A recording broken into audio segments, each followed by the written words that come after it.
Varicose veins కి సరైన చికిత్స కోసం సంప్రదించండి ఎవిస్ హాస్పిటల్. నమస్తే రమ్మగారు. నమస్తే. ఏదైనా మంచి కథ చెప్పండి అండి. అమాయకుల కథ చెప్తామా? ఒక ఊళ్ళో పల్లెటూరు మున్సపు గారు భలే గట్టివాడట, చాలా గట్టివాడు, మంచి కోపిష్టివాడు. అయితే సరే, ఇక అలాంటి వాళ్ళు ఉన్నప్పుడు, గ్రామాధికారులుగా ఉన్నప్పుడు కొంచెం జనాలు భయపడతారు కదా. అయితే ఆ ఊళ్ళో మామూలు కుల వృత్తుల వాళ్ళు, కమ్మరి వాళ్ళు, మేదరి వాళ్ళు, కుమ్మర్లు, ఒక్కొక్క కుటుంబం ఉంది. మామూలుగా ప్రతి ఊళ్ళల్లోనూ అలాంటి వాళ్ళు ఉంటారు. ఈ కమ్మర్లు, కుమ్మర్లు, మేదర్లు వీళ్ళంతా ఎందుకు పనికొస్తారు గ్రామానికి? గ్రామంలో అందరికీ కావలసిన తడికలు, చేటలు, బుట్టలు, గంపలు ఇవన్నీ అల్లి పెట్టటము, అల్లటము, తర్వాత ఎవరైనా వెళ్ళిపోతే పాడెగట్టటము, దానికి మేదరవాళ్ళు వాసాలు అవి కొట్టుకొచ్చి కట్టలు కట్టటము, అవన్నీ వాళ్ళు చేస్తారు. కుమ్మరి వాళ్ళు ఏం చేస్తారు? కుండలు చేస్తారు. వీళ్ళకి కావాల్సిన పాత్రలు, ఇప్పుడంటే స్టీలు ఇతళ్ళు వచ్చినాయి, అప్పుడే ఉన్నాయి. అన్నానికోటి, కూరకోటి, చారుకోటి, అన్ని మజ్జిగకి, పాలకి, మంచినీళ్ళకి కడవలు, ఎన్ని కావాలి, అవునవును, ఇటుకలు, ఆ పనులు కూడా ఉంటాయి కదా. కుమ్మరి వాళ్ళు, ఒక కుమ్మరి కుటుంబం. అక్కడి నుంచి కమ్మరి వాళ్ళు, వీళ్ళు ఏం చేస్తారు? ఇనప సామాన్లు చేస్తారు. చాకులు, కత్తులు, కటార్లు, నాగళ్ళు, కక్కు కొట్టటాలు, పిడిపోతే కొత్త పిడి వేసి పెట్టటాలు, ఇలాంటి పనులన్నీ కమ్మర్లు. బళ్ళకి ఇరుసు కట్టటము, బళ్ళకి ఇరుసులు కావాలి కదా, అదే పట్టి వేస్తారు చక్రాలకి, ఆ పనులన్నిటికీ, బండి చక్రాలు కొట్టి పెట్టడం, వాటన్నిటికీ వీళ్ళు. అయితే నడుస్తోంది. ఒకనాడు ఏమైందట, ఈ కమ్మరి పని చేసే మేదర పని చేసే బుచ్చయ్య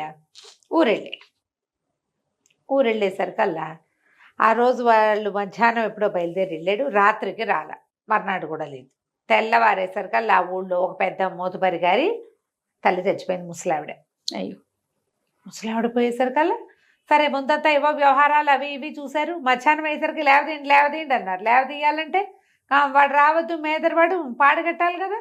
అక్కడి నుంచి శవయాత్రకు కావలసినటువంటి సాధనానికి మనిషి లేడు. చిందులు దొక్కాడు మున్సబు గారు. హాత్తేరి, ఇంత పని చేస్తాడా, ఇట్టా ఊరెళ్ళిపోతాడా, ఇప్పుడు ఎట్టా అంటే మధ్యాహ్నం నుంచి సాయంత్రం దాకా ప్రయత్నం చేసి పక్క ఊళ్ళో ఒక మేదర్ని ఎవరినో పట్టుకొచ్చి వాడితోటి కట్టించుకుని ఏదో చేశారు. కుమ్మరి వాళ్ళు ఊళ్ళోనే ఉన్నారు, కుండ కావాలి కదా, అవునవును, పట్టుకెళ్ళడానికి, నిప్పు పట్టుకెళ్ళడానికి కావాలి, మళ్ళీ అక్కడేదో అవసరపడుతుంది, వ్యవహారాలు చాలా ఉన్నాయి. సరే, దాంతో మర్నాడు మూడో రోజు పొద్దున వచ్చినటువంటి ఆ మేదర్ బుచ్చయ్యని మున్సబు గారు చెడతిట్టిపోసాడు. ఊరికి ఒక్కగానొక్క మేదర్వి వెళ్ళిపోతేట. అప్పట్లో ఏం చేసేవాళ్ళు అంటే వార్షికాలు ఇచ్చేవాళ్ళు, వాళ్ళ పద్ధతులు అనమాట. మోతుబర్లంతా సంవత్సరానికి 10 బస్తాలు వీళ్ళకి ఇచ్చేయటం. వాళ్ళ ఇంట్లో ఎవరన్నా ఉన్నా పోయినా అలాంటి లెక్కే ఉండదు. ఈ పనుల వాళ్ళ కులవృత్తుల వాళ్ళకి మోతుబర్లంతా కేజీ బస్తాలు ఇచ్చేయటం. చాకళ్ళకు కూడా అలాగే ఇచ్చేవాళ్ళు. అక్కడి నుంచి చిన్న చిన్న కుటుంబాల వాళ్ళు ఉంటారు కదా, వాళ్ళు ఇన్ని కుంచాలని, వడ్లని, అవని ఇవని చేయటం.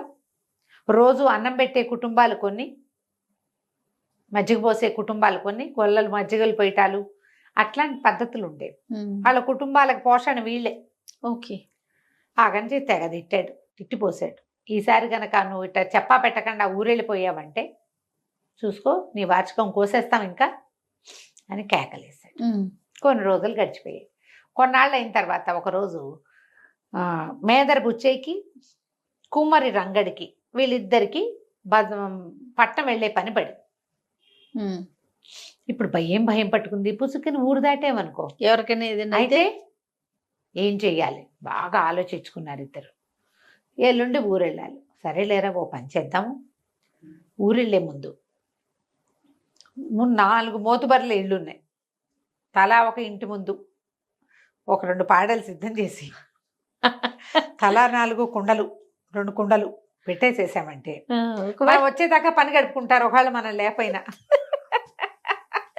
అని చెప్పి సాయంకాలం చీకటి పడేసరికల్లా పాడలు రెడీ చేసుకుని 4 ఇళ్ల ముందు 4 రోళ్ళు, 4 పాడలు, 4 పాడలు, తలా 2 కుండలు పెట్టేసేసి రాత్రి చీకటి మాట బయలుదేరి వెళ్ళిపోయాక ఏమైంది, ఆ రోజు మధ్యాహ్నం మున్సబు గారికి భార్యకి ఒంట్లో బాగుండలా.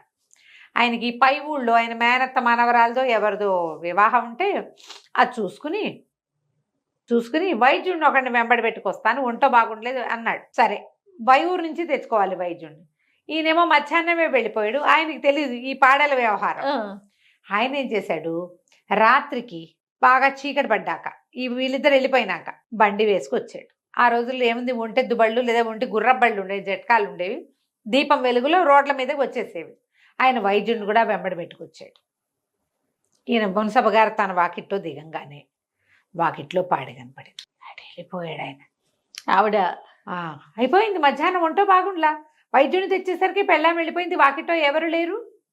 వాళ్ళేమనుకున్నారు, ఆయన వస్తాడని వాకిట్లో పెద్దలంతరు వెలిగించి పెట్టారు.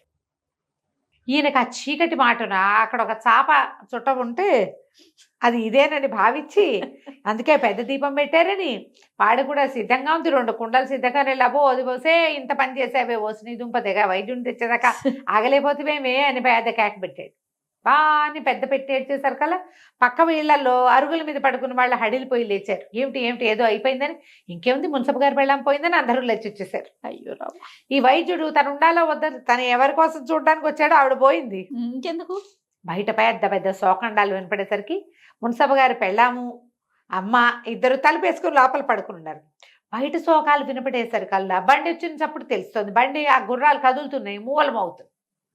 మధ్య మధ్యలో గిల్గిల్ అంటుంటే, అయ్య బాబోయ్ బండి వేసుకుని వెళ్ళాడు, ఏమైనా ముంచుకొచ్చిందో ఏమిటో, బండితో సహా తీసుకొచ్చేసినట్టున్నారు, ఓర్నామగుడో అని ఆవిడ ఏడ్చుకుంటూ, అని నా కొడుకో పోయేవరో అని ఆవిడ తల్లి భార్య ఇద్దరు బయటకు వచ్చేసారు. లబో అదిబో అని వాళ్ళే ఏడిపి వీళ్ళు ఏడిపి ఈవిడ పరిగెత్తుకుంటూ గుర్రబండి దాకా వెళ్ళి బండిని అనుకుని ఏడుస్తున్న మొగుడిని కావిటేసుకుని, నా మొగుడో అని ఈవిడ, నా పెళ్ళామో అని ఆయన ఒకళ్ళొకళ్ళు కావలించుకున్నారు, పోయారని ఏడుస్తున్నారు. ఇంతలో ఒకళ్ళిద్దరికి అర్థమైంది, ఇదేమిటి ఎవరి కోసం ఎవరు ఏడుస్తున్నారు, ఇద్దరు ఉన్నారు. ఎప్పుడైతే ఈ మున్సబ గారు పెళ్ళాం పోయింది అన్న వార్త బయటకు వచ్చిందో, మోతబార్లకి కబురు వెళ్ళిపోయింది. వాళ్ళు బయటకు వచ్చి తమ ఇంటి వాకిట్లో ఉన్న పాడల్ని కుండాలు చూసి వాళ్ళని కందిపోయారు. మన ఇంటి ముందు పెట్టున్నాయి ఏమిట్రా, మున్సబ గారు పెళ్ళాం పోతే మా ఇంటి ముందు పాడలు కుండలు ఏమిటో ఈ సంగతి కనుక్కుందామని ఆయన పోయాడో ఆవిడ పోయిందో ఢిల్లీలో అందరూ వచ్చేసారు. వచ్చేసేసరికి ఇంకేముంది, అసలు వాళ్ళిద్దరూ బతికే ఉన్నారు, పాడే కుండ మాత్రం అక్కడ ఉన్నాయి. అక్కడి నుంచి 1 గంటకు అందరూ స్థిమితపడ్డారు. ఇంట్లో నుంచి లోపలికి వెళ్ళి మంచినీళ్ళు ముంచుకుని తాగారు, అందరూ నిలబడ్డారు. తీరా చూస్తే వెళ్ళిన వాళ్ళు కూడా కొంతమంది చెప్పారు, పని వాళ్ళు అందరు మోతబర్లు ఇళ్ళ వాకిళ్లలో, అన్నం గారి వాకిట్లో కూడా ఉన్నాయి, పెద్దరెడ్డి గారి వాకిట్లో ఉన్నాయి అని చెప్పేశారు. కల్లా వీళ్ళు ఆశ్చర్యపోయారు. ఏం సరే అందరూ వాళ్ళని ఒకళ్ళు ఓదార్చుకుని పడుకున్నారు. తెల్లారలేదు, 3వ రోజు పొద్దున్నే మన వాళ్ళు వచ్చారు.